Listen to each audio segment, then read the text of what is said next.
వైశ్యుడిగా, పురుషుడిగా, స్త్రీగా, ఇంత ఆస్తి ఉండేవాడిగా, ఇంతమంది పిల్లల యొక్క తండ్రిగా, లేదా ఇంత ఏజ్గా, ఇంత చదువుగా, ఇవన్నీ దర్శించుకు మనల్ని మనం అనుకుంటున్నాం. కానీ నువ్వు అది కాదు.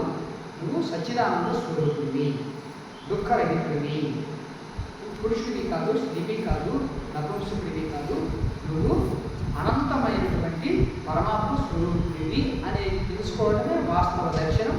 అదే నిజ దర్శనం. మనం ఆధ్యాత్మికం ద్వారా అది తెలుసుకోవాలి.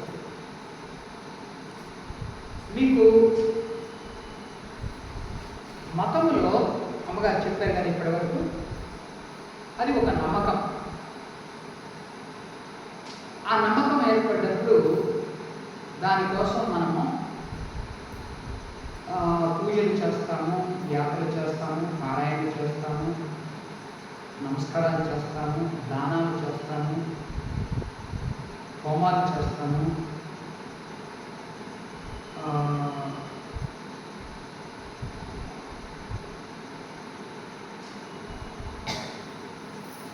వ్రతాలు చేస్తాము. ఇవన్నీ మత సంబంధమైనటువంటి క్రియాకలాపాలు ఎన్నో చేస్తాము. వీటికి కేంద్రం ఎవరు అంటే దేవుడు. మతంలో కేంద్రం ఎవరు? దేవుడు. వీటిలోనే పండుగలు కూడా వస్తాయి. సో ఇది దేనికి చేస్తున్నాము అని అంటే, నాకు మంచి జరగాలి, నా యొక్క కోరికలు నెరవేరాలి, నాకేదైనా ఆటంకాలు ఉంటే తొలగిపోవాలి, ఈ ఒక భావనతో చేస్తూ ఉంటాడు. ఆ దేవుడు ఎక్కడ అంటే అక్కడ.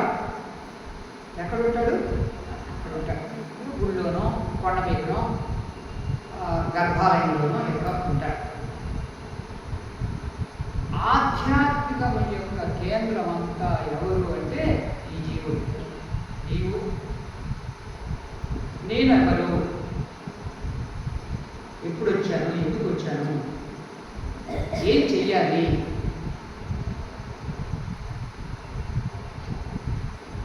ఈ శరీరమే నేనా, లేదా దీన్ని దాటినటువంటి చైతన్యం ఏదైతే ఉందో, అందరిలోనూ ఏ శక్తి అయితే ఉందో, అది నేను నేను నేను అని మనం పిలుస్తూ ఉన్నామో అదేమిటి? మానవులు బయట జీవితంలో సుఖం కోసం పరిగెత్తుతూ ఉన్నారు. సుఖమే శాశ్వతమా, ఇంకేదైనా ఉందా? ఆనందం అంటారు, సంతోషం అంటారు, తృప్తి అంటారు, శాంతి అంటారు. ఇది ఎక్కడుంది అసలు? వస్తువులో ఉందా, వ్యక్తిలో ఉందా, లేదా ఇంకెక్కడుంది? దాన్ని పొందినప్పుడే మనము ఈ జీవితానికి ఒక గమ్యాన్ని ఇచ్చిన వాళ్ళంగా అవుతాము. ఈ జీవితానికి ఒక అర్థం ఉంటుంది. ఇప్పుడు సుఖము బయట నుంచి వచ్చే సుఖం ఏదైనా కానీ అది ఎంతసేపు అంటే కొంతసేపు. ఏ వస్తువైనా కానీ కొంతసేపు మనం అనుభవించగలుగుతాం. వస్తువు కానీ, వ్యక్తి కానీ. ఇప్పుడు మనకు డబ్బు అంటే చాలా ఇష్టం. ఎంతసేపు చూస్తూ ఉంటాం. ఏమ్మా లెక్క పెట్టుకోరు, రాత్రి అంతా లెక్క పెట్టుకుంటావా? లెక్క పెట్టుకోలేదు. ఏదో కొద్దిసేపు చూస్తాం, నాకు ఇంత ఉందే అనుకుంటాం, మళ్ళీ ఈయన పెట్టి దాచిపెడతాం. బయట పెట్టి ఇంకెవరైనా ఎత్తుకుపోతాం. అందువల్ల ఎక్కడో దాచిపెడతాం. ఏ వస్తువు సుఖమైనా కానీ అంతే. అన్ని సుఖాల్లోకి నీవు అనుభవించే ఒక సుఖం ఉంది. అది ఎక్కువసేపు అనుభవిస్తావు, అది మాత్రం నీకు ముసుగు అనేది అనిపించదు. ఏమిటి?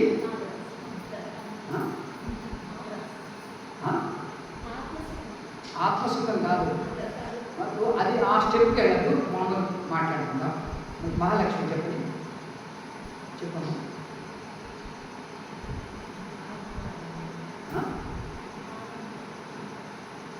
అది కాదమ్మా, ఉపన్యాసం చెప్తూ ఉన్నప్పుడు కూడా కళ్ళు మూసుకొని కొంతమంది చేస్తారు కదా. ఏంటి? అది నిద్రాసుఖం. ఎక్కువసేపు నిద్రపోయినా కానీ ఇంకా చాలదు అని అంటూ ఉంటారు. ఇంకా ముఖ్యంగా ఆశ్రమంలో ఉండేవాళ్ళు అదే ఈ మాట. ఎంతసేపు నిద్రపోయినా కానీ తక్కువే నిద్రపోయాను అని అంటూ ఉంటారు. అది అంత సుఖం. ఎందుకు అంటే అక్కడ రెండవది లేదు, నీ ఒక్కడివే ఉన్నావు. మనస్సు కూడా లేదు. మనస్సు ఉంటే నిద్ర ఎక్కడుంది? గొడవ ఉంటుంది, ఘర్షణ ఉంటుంది, ఎవ్వరు లేదు, ఏమీ లేదు. ఆత్మసుఖాన్ని తమో గుణంలో అనుభవిస్తుంది.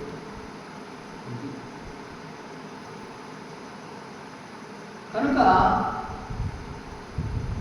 ఈ సంతోషము, ఆనందము, శాంతి, తృప్తి అనేవి ఉన్నాయా? ఎక్కడున్నాయి?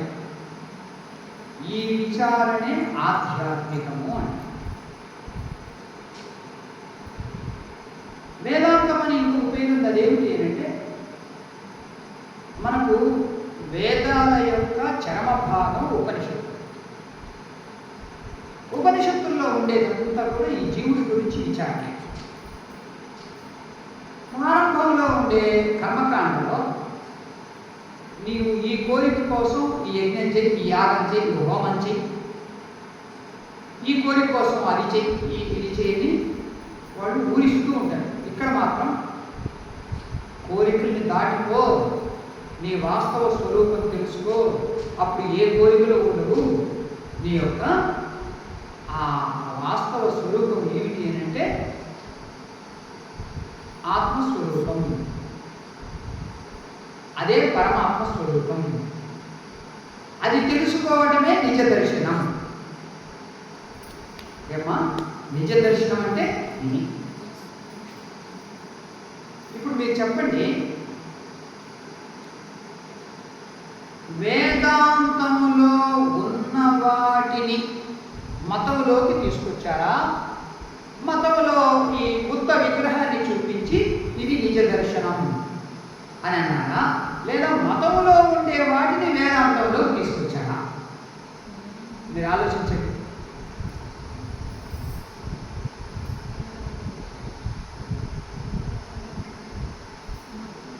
వాక్య రూపాలన్నీ కూడా తర్వాత వచ్చాయి.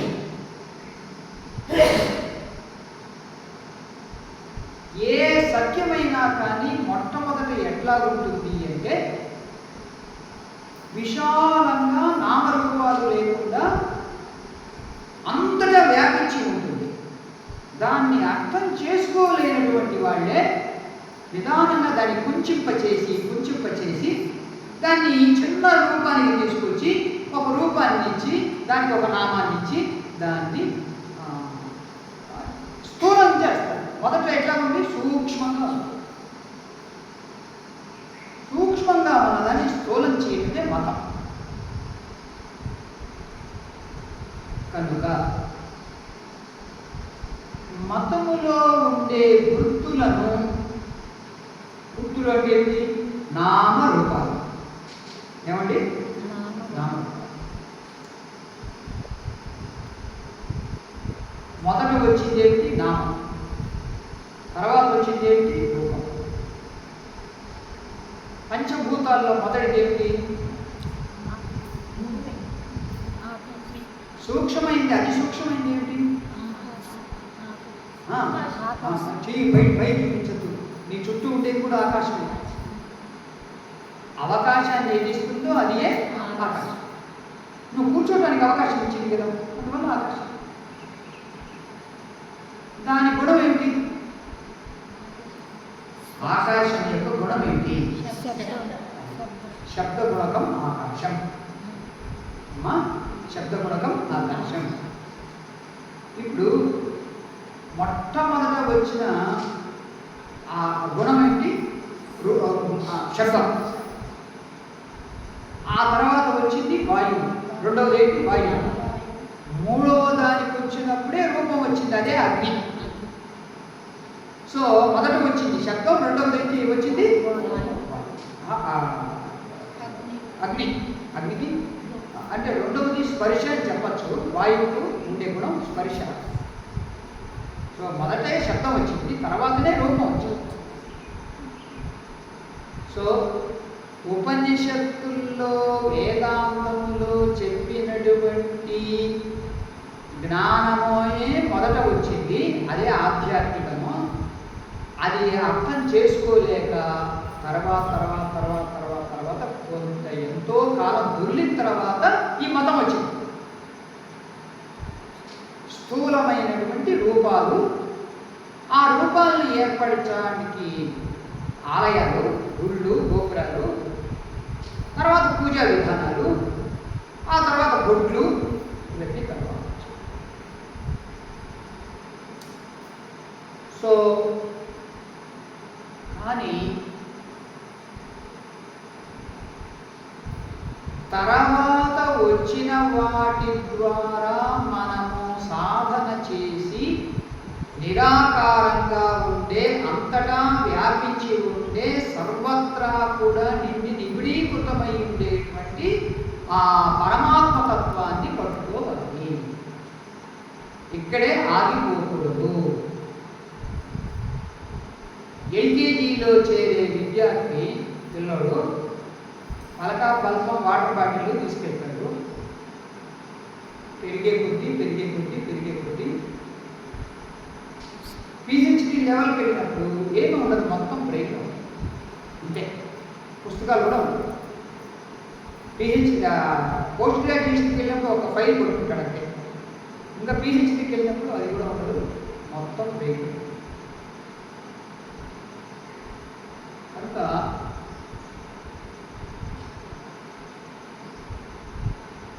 మనము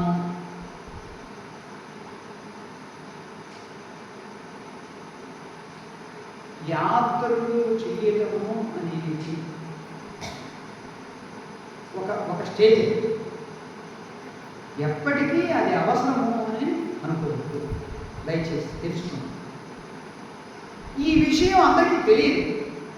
వాళ్ళకు తెలిసిందంతా బయట తిరగటము, బయట చూడటము, ఇంద్రియాలను ఉపయోగించడం తెలిసే, కానీ వాటిని అంతర్ముఖం చేసి తమలోనే దైవ స్వరూపం ఉందనే విషయం అందరికీ 195 భాగాలు తిరగటమే వాళ్ళ పని. ఈ జ్ఞానం వాళ్ళకు ఎక్స్పోజ్ కాదు, వాళ్ళు శ్రమం చేసి ఉండరు. అందువల్ల వాళ్ళకు ఎప్పుడు ఉంటుంది.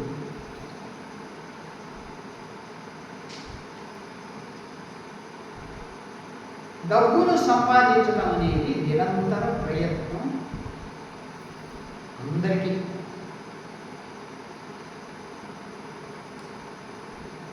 అలాగే వ్యక్తిత్వాన్ని వికాసపరచడం అనేది నిరంతరంగా కొనసాగాలి. అందరికీ ఆధ్యాత్మిక సాధకులు. జీవితము అనేది 4 అక్షరాల పదం.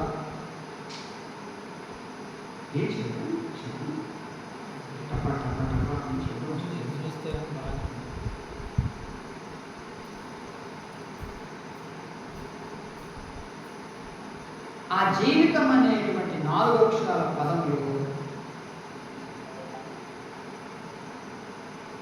అందులో ప్రయాణం ఉండే అది అంతు చిక్కని అన్వేషణ. మీరు బయట ప్రయాణం చేసి యాత్రలకు వెళ్తూ, తీర్థక్షేత్రాలకు వెళ్తూ ఉన్నప్పుడు కొన్ని చూసిన తర్వాత ఇక అక్కడితో ఆగిపోతుంది. కానీ ఇది మాత్రం వ్యక్తిత్వాన్ని చక్కపరుచుకోవడం, తన అంతరాత్మకు చేరుకోవడం అనేది అది గొప్ప అన్వేషణ. అది చేసాము అంటే ఇంకెక్కడికి వెళ్ళాల్సిన అవసరం లేదు. అసలు అహంకారే ఉండదు. అహంకారం లేనప్పుడు పాపపుణ్యాలు ఉండవు.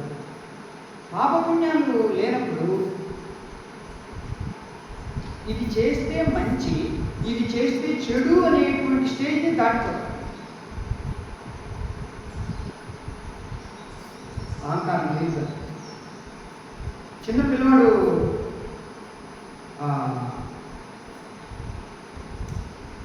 చిలిపి పనులు చేస్తాడు, అమ్మను కొడతాడు. వాడికి అది తప్పు అని మనం అనుకోం. ఎందుకనంటే వాడికి అహంకారం లేదు.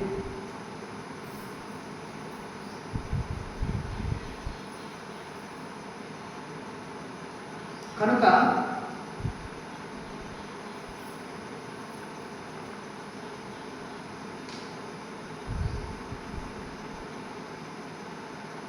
అసలైన యాత్ర ఏంటి అంటే అంతర్యాత్ర.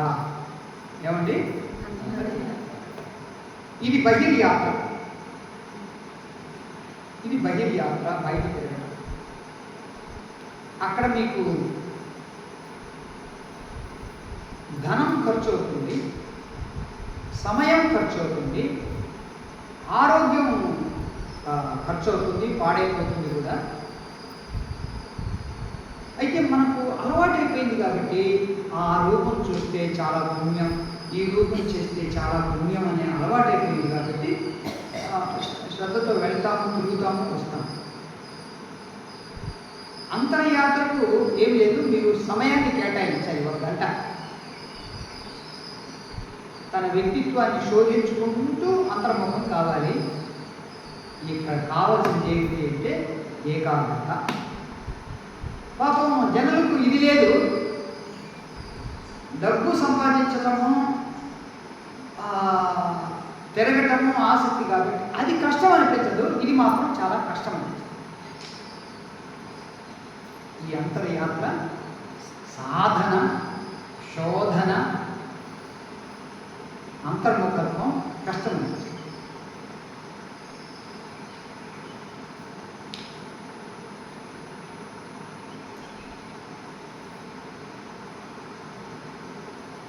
ఒక 2 సంఘటనలు మీకు చెప్తాను.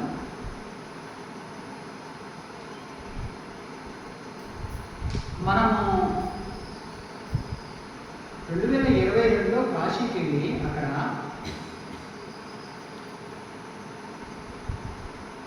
వారం రోజులు క్యాంప్ నడిపి వచ్చిన తర్వాత వచ్చిన పౌర్ణమికి నేను కోప్పడ్డాను మా వాళ్ళని. శివయ్య ఒక్కడే ఉన్నాడు, మీరెవ్వరూ రాలేదు, అతనికి పాపం ఎవరైనా వచ్చి కొంచెం తోడుగా ఉంటుంటే పడుకొని ఉంటే బాగుండేది అని అంటూ కోపడ్డాడు. ఆ విన్నటువంటి వాళ్ళల్లో ఒక శిష్యురాలు స్వామీజీ ఇట్లా కోపడ్డారు అని 4-5 నెలలు ఇక్కడికి రాలేదు. పౌర్ణమి కార్యక్రమాలు ప్రతి పౌర్ణమికి వస్తూ ఉంది, కానీ లేదు. 1, 2 ఒక శిష్యురాలి యొక్క ఇంట్లో పూజకు ఒక అతనికి చెప్పారు, స్వామీజీని తోడుకొని తీసుకొని రావాలి మీరు మా ఇంటికి అంటే. అతను ఆటోలో తీసుకొచ్చి ఆ పరాశర భారత్ దగ్గర నిలిచిపోయి, నేను రాను, మీరే రాండి తీసుకోండి, నాకు తెలియదు, రూట్ తెలియదు అని వాళ్ళతో ఎంతసేపు, అరగంట సేపు అక్కడే ఉండిపోయాడు. గోమతి స్కూల్ అనేది తెలియదు వాడికి, ఆటోవాడికి తెలుసు. వెళ్ళంటే నేను నా దగ్గర ఉండి ఫోన్లో మాట్లాడితే స్వామీజీ తెలుసుకొని నన్ను ఏమైనా అంటారు అని దూరంగా వెళ్ళి ఫోన్లో మాట్లాడి వాళ్ళకు నేను రాను, మీరే వచ్చి తీసుకెళ్ళండి అని కోపంతో మాట్లాడారు. సరే అక్కడ అరగంట అయింది వాళ్ళు వచ్చి తీసుకెళ్ళడానికి. ఊర్లో ఉండేవాడికి గోమతి స్కూల్ ఎక్కడో తెలియదా, ఆటో వాడికి తెలియదా, కానీ అక్కడ అహంకారం. మనము అహంకారాన్ని వదులుకోవడానికి ఆధ్యాత్మిక జీవితానికి వచ్చేది అహంకారాన్ని పెంచి పోషించడానికి కాదు. చంటి పిల్లవాడిని ఎవరైనా ముద్దుగా దగ్గరికి తీసుకుంటారు, ఎందుకు అంటే అహంకారం లేదు వాడు. ఎవరు వస్తారు నీ దగ్గరికి అని చూస్తే నీలో అహంకారం లేనప్పుడు అందరూ ఆకర్షితులు. నీలో అహంకారం ఉన్నప్పుడు ఉన్నవాడు కూడా ఊడిపోతాడు. మలయాళ స్వామి గారు అంటారు మంచి మాట,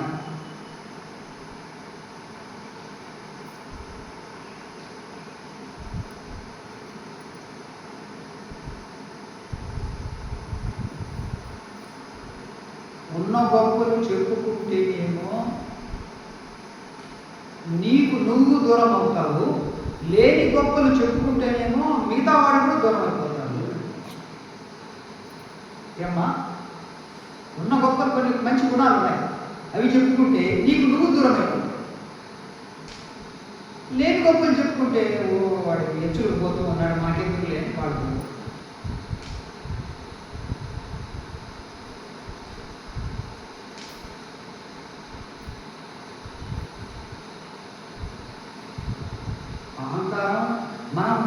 గురువుగారి యొక్క ఆశయాన్ని పొందిన తర్వాత మన వ్యక్తిత్వంలో చాలా మార్పు రావాలి. అలా మార్పు రాకుండా ఉంటే బయట వాళ్లకు నీకు ఏమి తేడా ఉంటుంది? నువ్వు వచ్చావు, ఉపదేశం తీసుకున్నావు, సాధన చేసావు,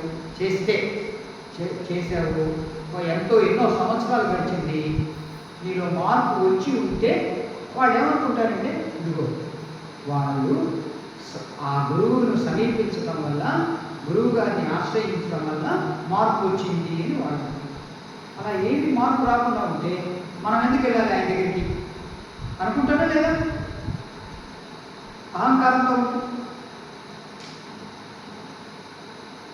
మన వ్యక్తిత్వంలో మార్పు. ఆ మార్పు ఎట్లా వస్తుంది ఏంటంటే మన అంతరంగంలోకి వెళ్ళి మనల్ని మనం శోధించుకోవాలి, పరీక్షించుకోవాలి, అన్వేషణ చెయ్యాలి. అదే ఆధ్యాత్మికం అంటే. ఒక నమ్మకంతో ముందుకెళ్ళి తిరిగి ఓ 10 రోజులు పెట్టి రావడం అనేది యాత్ర, అది బహిర్యాత్ర. ఇది అంతర్యాత్ర. ఆ అంతర్యాత్ర చెయ్యాలి.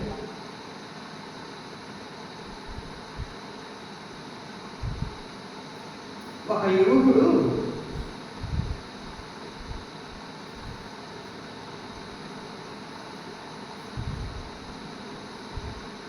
ఉద్యోగం కోసం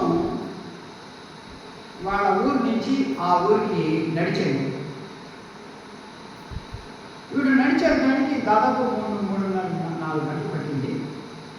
మధ్యాహ్నం అయ్యేసరికి అక్కడికి వెళ్ళాడు ఆ ఊరికి. ఆ ఊరి పులిమేరల్లో శ్మశానం కనపడింది. ఆ శ్మశానం లోపలికి వెళ్ళాడు. అన్ని సమాధుల మీద పేరు, వయస్సు, పేరు కింద 5 ఏళ్ళండి. అంటే 5 ఏళ్ళకి చనిపోయాడు కాదు ఈ అబ్బాయి. ఇంకొకటి చూశాడు, పేరు 10 ఏళ్ళండి. 10 ఏళ్ళండి. ఇంకొక చోటు పేరు 12 ఏళ్ళండి. ఇట్లాగా చూసుకుంటూ వెళ్ళాడు. మొత్తం ఒక్కటి కూడా 30 ఏళ్ళ కంటే ఎక్కువ ఏది. అప్పుడు ఏమనుకున్నాడంటే, ఓమో ఈ ఊరిలో ఏదో రోగం ఉంది, అందరూ 30 ఏళ్ళ లోపే చనిపోతారు, కాబట్టి ఈ ఊళ్ళో ఉద్యోగం చేయకూడదు నేను అని ఇంకా వాడు ఆ శ్మశానం నుంచి బయటకు వచ్చేసి పరిగెత్తా ఉన్నాడు ఆయనకి. ఆ ఊరు ఆయన ఒక ఆయన ఎదురు వస్తూ ఉంటాడు. ఏం బాబు? ఏం లేదండి, పాపం అలిసిపోయావు, నీకు మొత్తం చెమట కడుతుంది, రానాయని భోజనం చేస్తుందని వాళ్ళ ఇంటికి తీసుకెళ్తాడు బలవంతంగా. అది కాదండి, ఏంటి పర్వాలేదు రా మా ఇంటికి వెళ్ళి భోజనం తీసుకెళ్తాడు. భోజనం లోపల ప్రిపేర్ చేస్తాము. ఇంకొంతమంది వస్తారు, ఎవరో కొత్త ఆయన వచ్చాడు చూద్దామని. వచ్చి చూడటానికి వస్తే, ఏం బాబు ఎందుకు వచ్చావు అని అంటే, ఇట్లా ఇక్కడ ఏదో ఉద్యోగం ఉందని వచ్చాను. ఉద్యోగం ఉందని మరి ఎందుకు పరిగెత్తున్నామంట అంటే, ఏం లేదు కానీ చెప్పు, విషయం చెప్పు, మాకు ఇంకొంచెం తెలుసుకొని మేము కూడా జాగ్రత్త పడతామంటే, ఏం లేదు, వచ్చే ముందు ఊళ్ళో శ్మశానం చూశాను, వాటన్నిటి మీద పేర్లు ఉన్నాయి, పేర్ల కింద వయస్తుంది, అందువల్ల ఎవరు కూడా ఈ ఊళ్ళో 30 ఏళ్ళ కంటే బతికిన వాళ్ళు లేరు, అందుకని నేను కూడా కొత్తగా చచ్చిపోతానని ఈ ఊరిని చెడిపోతా ఉన్నాను అని చెప్పాడు. ఓ అదే అదేంటి అంటే, ఎవరైతే ధ్యానం చేశారో, జ్ఞాన విచారణలో ఎంతకాలం ఉన్నారో ఆ సమయాన్ని అంతా లెక్కబెట్టి వాళ్ళకి 5 ఏళ్ళు, 10 ఏళ్ళు, 20 ఏళ్ళు, 30 ఏళ్ళు వేసామో, ఎవరు ఎక్కువ సాధన చేశారో వాళ్ళ యొక్క ఆ సాధనా కాలాన్ని అంతా పరిగణించి వాళ్ళకి 30 ఏళ్ళు వేసాము, అంతేగాని వాళ్ళు బతికింది కాదు అని చెప్పాడు. అర్థమైందా ఇప్పుడు? ఏం లక్ష్మి అర్థమైందా? ఇట్లా ముఖం పెట్టారు. వాళ్ళు చేసిన సాధనా కాలం, అది ధ్యానం కానీ, జ్ఞాన విచారణ కానీ, ఆత్మ విచారణ కానీ, లేదా పూజ కానీ, దాన్ని వాళ్ళు లెక్క కట్టి వీడికి ఇంత కాలాన్ని ఖర్చు పెట్టాడు కాబట్టి వీడికి 5 ఏళ్ళు, 10 ఏళ్ళు, 15 ఏళ్ళు, 20 ఏళ్ళు అట్లా వాళ్ళ వయస్సు కాదని చేసిన సాధనా కాలం యొక్క పీరియడ్ చేసుకున్న కాలం. ఓ అట్లాగా అని అప్పుడు వాడు ఆ గురువుని నిలిచిపోయాడు. కనుక మనం ఎంతకాలం గురువు గారి దగ్గర ఉపదేశం తీసుకున్నాము అనే దానికంటే కూడా ఆ ఉపదేశాన్ని మనము ఎంత అనుష్ఠించామో, ఎంత సాధన చేశామో, ఎంత మార్పు వచ్చింది, ఎంత వ్యక్తిత్వ వికాసం కలిగింది. ఏమా చూడండి, ఇతరులకు ధన సహాయం చేయొచ్చు, మరియు మాట సాయం చేయొచ్చు. మనం ఒక అధికారంలో పదవిలో ఉంటే ఆ పదవి ద్వారా సహాయం చేయొచ్చు. ఇంకా వస్త్ర సహాయం చేయొచ్చు, ఎన్నో సహాయాలు చేయొచ్చు. కానీ అన్నిటికంటే గొప్ప సహాయం ఏమిటంటే వికసించిన వ్యక్తిత్వంతో ఎక్కువ సహాయం చేయాలి. విరబూసినటువంటి వ్యక్తిత్వంతో ఎక్కువ సహాయం చేయాలి. ఆ పుష్పం వికసించిందంటే చాలు, దాని సువాసన ఇక్కడ వరకు వస్తుంది. అంటే మనమే ఆకర్షితులమే అక్కడికి వెళ్తాం. ఈ వ్యక్తిత్వం కూడా అట్లా. మన వ్యక్తిత్వం వికసించాలి, విరబూయాలి. అప్పుడు నిజమైన సహాయం అందుతుంది ఇతరులు.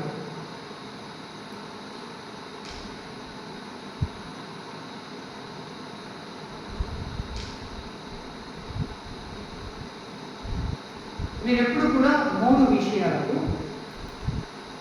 ఎప్పుడు కూడా సమయం కేటాయించాలి. ఏమండి?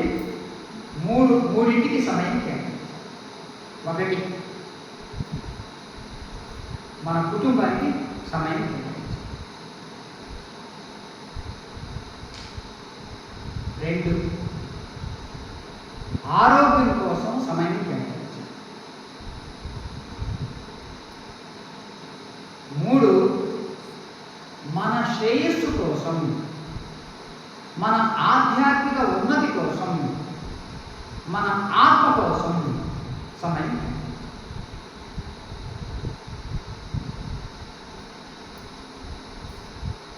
కుటుంబం కోసం సమయం కేటాయించడం అందరికీ తెలుసు. ఎందుకు అని అంటే ఒక బంధం ఏర్పడుతుంది అక్కడ. బంధం ఏర్పడుతుంది కాబట్టి అది తప్ప ఇంకొకటి ఏమీ తెలియదు కాబట్టి దానికోసం సమయం కేటాయిస్తారు. జీవితాన్ని కూడా అందరూ. ఇంకా చెప్పాలి అంటే అది తప్ప ఇంకొకటి దేనికి కేటాయించరు కూడా. దానికోసం ఆరోగ్యాన్ని కూడా పోగొట్టు. ఆరోగ్యం, నీవు ఆరోగ్యాన్ని కోసం సమయం కేటాయిస్తే అది నీకు నొప్పులు లేనటువంటి, బాధ కలగనటువంటి శరీరాన్ని నీకు ఇస్తుంది. శరీరం ఆరోగ్యంగా ఉంటే సాధనకు వీలు. శరీరం ఆరోగ్యంగా లేకపోతే సాధన చేయాలి. కనుక నేను చేయాల్సిందంతా చేస్తాను. చివరిలో డాక్టర్ దగ్గరికి వెళ్తాను, మందులు తింటాను, హాస్పిటల్లో జాయిన్ అవుతానని చెప్పి అడిగాను. మన కెనాల్లో నేను వెళ్ళిన రోజు సాయంకాలం కార్యక్రమం అయిపోయింది. 8 గంటలకు అయిపోయింది. అది మొత్తం చాలా పెద్ద కాంపౌండ్, 2 ఎకరాలు ఉంది. కార్యక్రమం అయిపోయిన వెంటనే భోజనం చేశారు, అందరూ వెళ్ళిపోయారు. నేను మాత్రం రాత్రి 10 వరకు అక్కడ వాకింగ్ చేస్తూనే ఉన్నా. అది చూసేవాళ్ళు అందరూ ఏ స్వామి అందరూ పోయారు, నువ్వు ఒక్కడే ఉన్నాను అంటే నేను తొందరగా పోకుండా ఉండటానికి వాకింగ్ చేస్తున్నానయ్యా. రాత్రి 10 వరకు రిస్క్గా ఆ గేట్ నుంచి ఈ గేట్ ఉంటాం.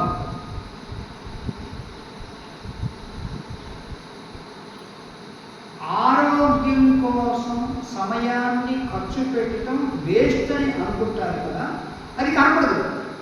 ఖర్చు పెట్టేది మనకు వెంటనే ఆరోగ్యం బాగైనట్టు ఏం కనపడదు. కానీ తర్వాత నేను మైసూరులో చదువుకునేటప్పుడు కేరళ నుంచి వచ్చిన ఆయన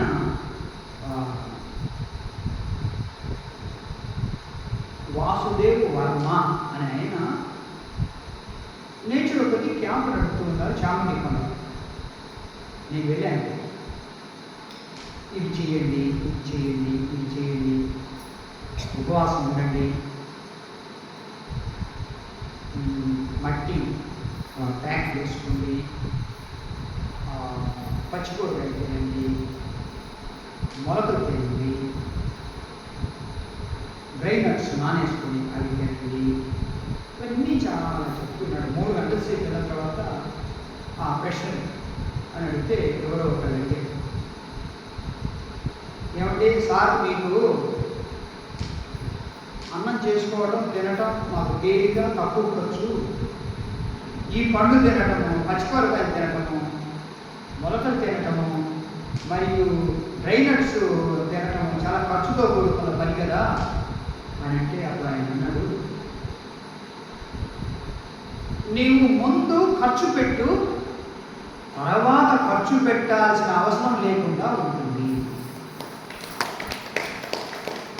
నీవు ముందు ఊరికే తింటూ ఉండు, ఖర్చు పెట్టకుండా, తర్వాత మొత్తం పోయాల్సి వస్తుంది. కరెక్ట్. అందువల్ల మనం సమయం కేటాయించాలి. దీనికోసం ఆరోగ్యం ముఖ్యంగా కేంద్రం అయ్యే దేంట్లో శరీరం.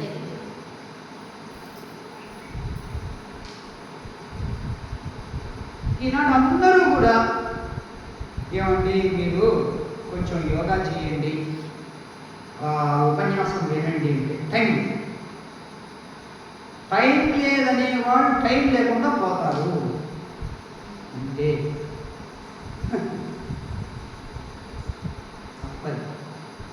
నీకు ఆసక్తికరమైన దానిలో టైం ఉంటుంది. టీవీ చూడటానికి కానీ, మొబైల్ చూడటానికి కానీ టైం ఉంటుంది.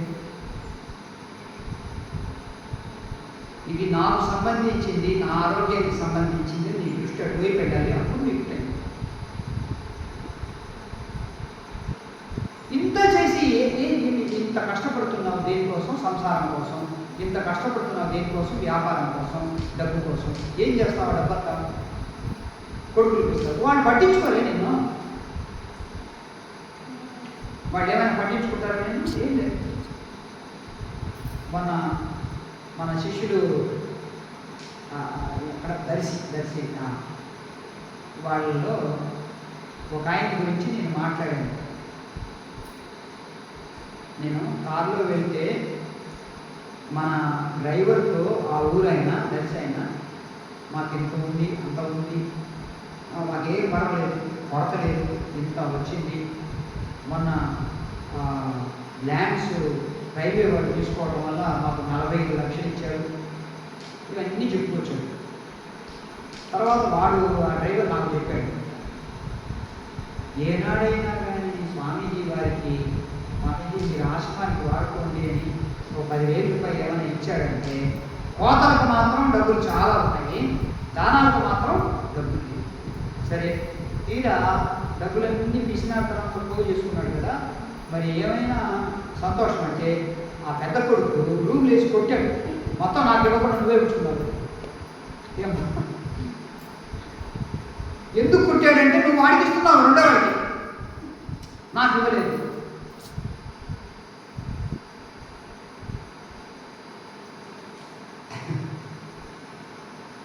అది దర్శి ఒక్క ఊరే కాదు, అన్ని ఊళ్ళలో పరిస్థితి ఇది అంతే. కాకపోతే ఆ ఊరు ఆయనకు దర్శనం అయింది, మనకి ఇంకా దర్శనం కాలేదు.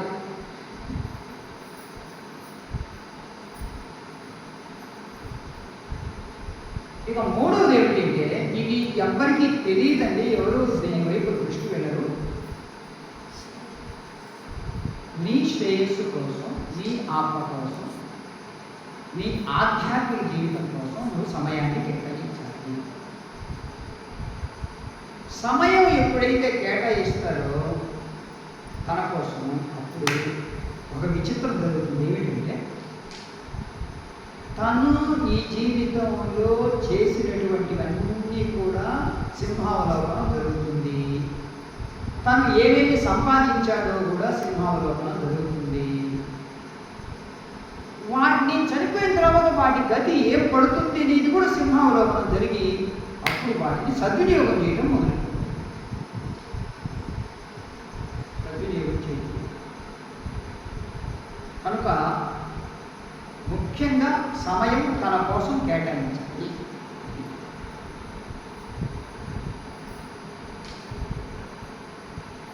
ఆరోగ్యం కోసం నువ్వు కొంచెం సమయం కేటాయించినప్పుడు మందుల ద్వారా, డాక్టర్ల ద్వారా, టెస్టుల ద్వారా ఆరోగ్యమయమైనా కానీ కొంచెమైనా ఇంప్రూవ్ అయిందా అని కనుక నువ్వు ఆలోచిస్తే ఏం లేదనుకోవచ్చు. ఇంకా రోజు రోజుకి ఆరోగ్యం క్షీణిస్తుంది. అది ఒక గుప్పిట్లో తీసుకెళ్తుంది.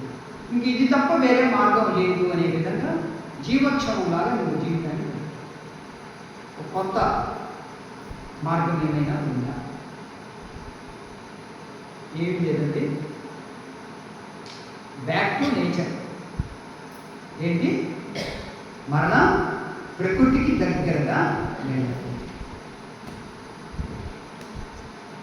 ప్రకృతికి దగ్గరగా వెళ్ళాలి. ఎండ తగలాలి, సహజమైన నీరు పీల్చాలి, సహజమైన గాలి పీల్చాలి, వినీల ఆకాశం కింద తిరగాలి. ప్రకృతికి ఎంత దగ్గరగా వెళ్తే మన ఆరోగ్యం నిదానంగా బాగా మనం తల్లి ఒడిలో ఉన్నట్టుగా అనుకుంటున్నాం. ఈరోజు అట్లానే ఉంది స్వామి. ఆశ్రమానికి అడుగు లోపల పెడుతుంటే నేలంతా తడిచి ఆ చెట్లు అంతా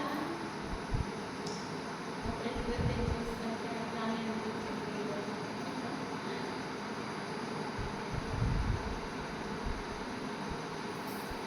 బ్యాక్ టు నేచర్ అన్నప్పుడు ప్రకృతికి మరలాలి అని అన్నప్పుడు బాహ్య ప్రకృతి కాకుండా అంతర్ప్రకృతి. ఈ కుళ్ళు, కుతంత్రం, అబద్ధాలు, మోసాలు, అహంకారాలు వీటి వల్ల ఏం లాభం లేదు. మనిషి వాటి వల్ల ఏం బాగుపడదు. సమాజంలో ఉన్నప్పుడు ఏవో కొన్ని వేషాలు వేస్తాడు, కానీ వాటి వల్ల నిజంగా సంతోషాన్ని, తృప్తిని తెలుసుకోవాలి.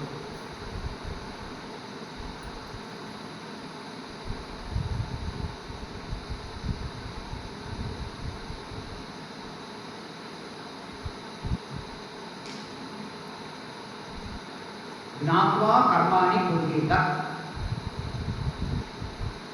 తెలిసి పనులు ఆచరించాలి, పండుగలను ఆచరించాలి అంటారు. అలాగే తెలిసి జీవితాన్ని నడుపుకోవాలి. తెలియకుండా గుడ్డిగా మనం వాళ్ళు ఆ మార్గంలో వెళ్తున్నారు, మనం కూడా అదే కార్యం వెళ్దాము అన్నట్టుగా అయితే జీవితం శోకమయం అయిపోతుంది, దుఃఖాల పాల్గొతుంది. దాన్ని అర్థం చేసుకుంటూ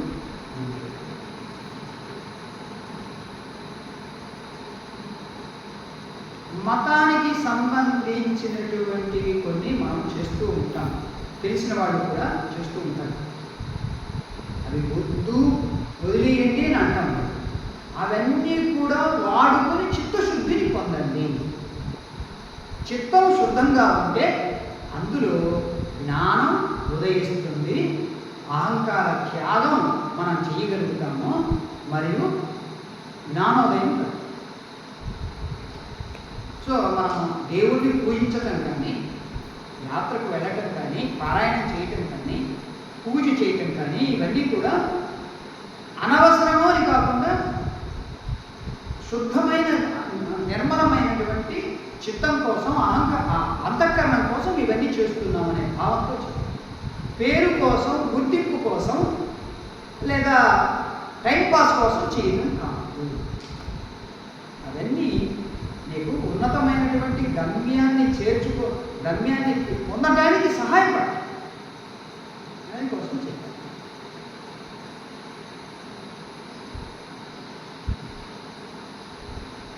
కనుక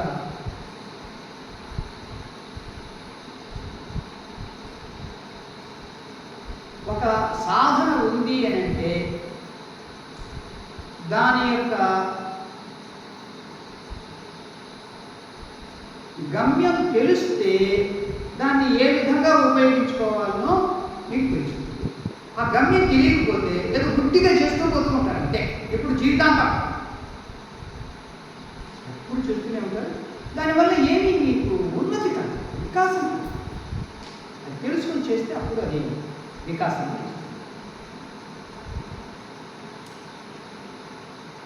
కానీ ఒక ఏజ్ వచ్చిన తర్వాత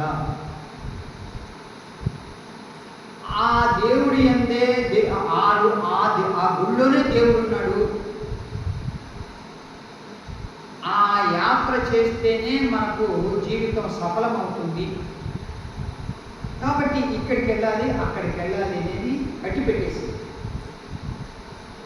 మీలోనే పరమాత్మను చూసుకోవడానికి, దర్శించుకోవడానికి సాధన చేయండి. అదే నిజ దర్శనం.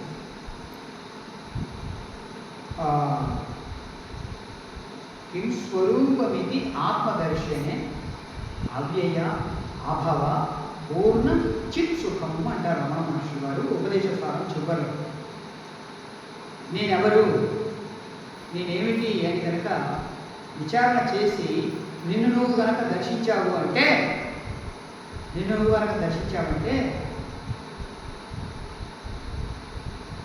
మార్పు లేనటువంటి, పుట్టుక లేనటువంటి, పరిపూర్ణమైనటువంటి అంతరంగ సుఖాన్ని పొందుతావు అంటే అది. కనుక మనం ఇక్కడికి రావాలి. ఇదే ఆధ్యాత్మిక శోధన సాధన. ఇది తెలుసుకున్నప్పుడు మన జీవితం ధన్యమవుతుంది. బాహ్యంగానే అక్కడే నేర్చుకోవాలి. శ్రీరంగ స్వామి దేవాలయం లాంటివి అనేక దేవాలయాలు ఉన్నాయి తమిళనాడులో. అక్కడ ఒక్కొక్క ప్రాకారం దాటుతూ పోవాలి. మొదటి ప్రాకారం, రెండో ప్రాకారం, మూడో ప్రాకారం అట్లా దాటుతూ పోతే చివరికి అంతరాలం వస్తుంది. అంతరాలయం, గర్భగృహం, గర్భాలయం, అక్కడ దేవుడు వచ్చాడు. అట్లాగే మనం కూడా ఈ స్టేజ్ దాటుతూ వెళ్ళాలి. ఎక్కడెక్కడ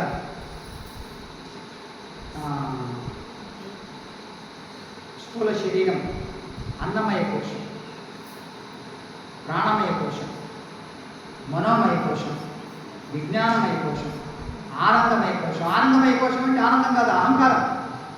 అది చేసే పనులన్నీ బ్రహ్మాండంగా ఉన్నాయని అనిపిస్తుంది, కానీ అది ఆనందమయ కోశం. అది కూడా దాటి వెళ్ళినప్పుడు అక్కడ కోశము కానటువంటి ఆత్మస్వరూపం లభిస్తుంది.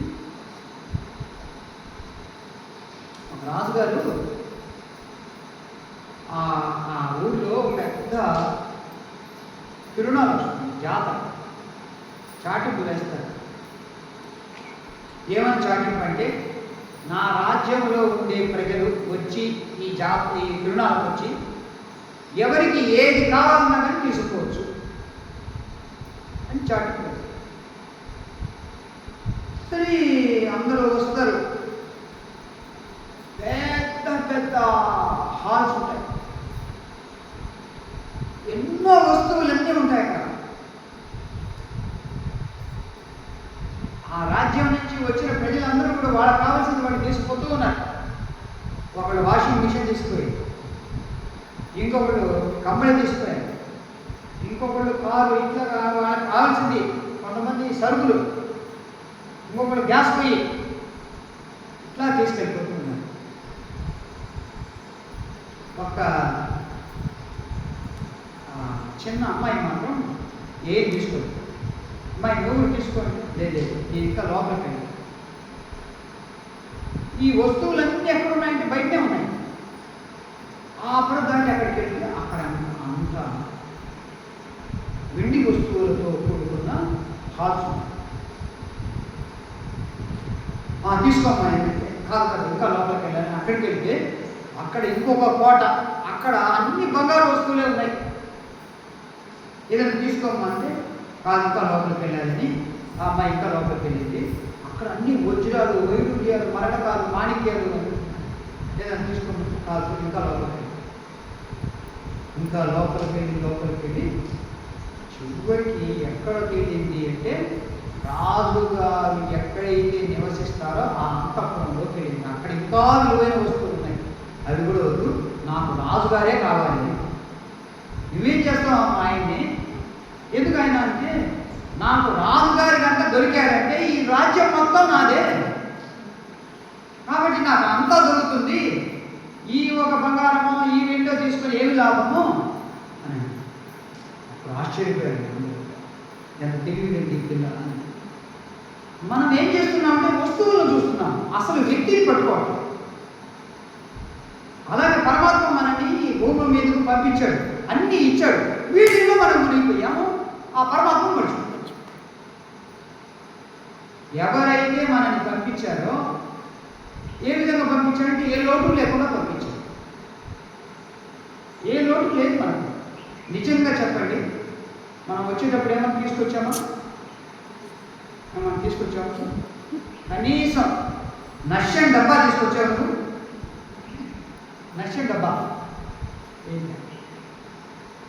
ఉత్త చేతులతో వచ్చినప్పుడు అప్పుడు ఏది లభించినా కానీ అదంతా ప్రాఫిటే కదా, మనకు లాభమే కదా.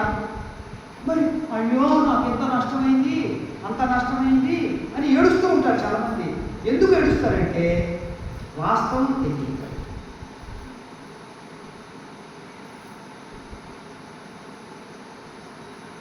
నాకు ఎంత పోయింది, అంత పోయింది. ఆ కొడుకు ఏడుస్తూ ఉన్నాడు. తండ్రి ఎందుకురా ఏడుస్తున్నావంటే నాకు 1,20,00,000 లాభం వస్తుంది అనుకున్నాను, ఈ సంవత్సరం 1,00,00,000 వచ్చిందని ఇలా ఏడుస్తున్నాడు.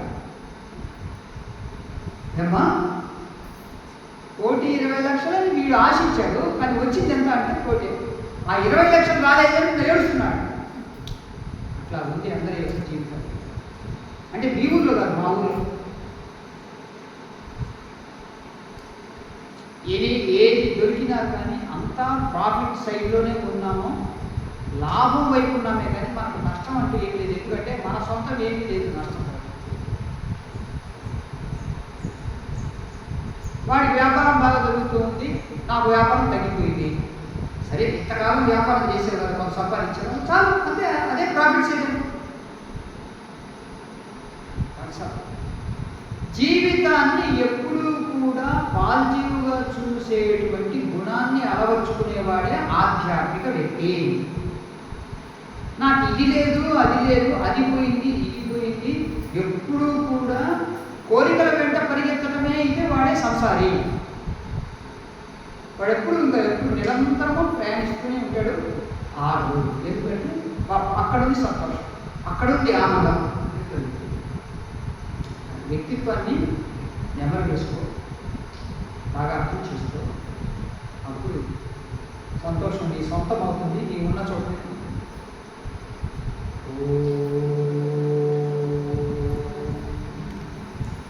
స్వస్తి ప్రజాభ్య పరిపాలయంతాం న్యాయేన మార్గేణ మహీషాః గోబ్రాహ్మణేభ్యో నిత్యం లోకాః సమస్తాః సుఖినో భవంతు.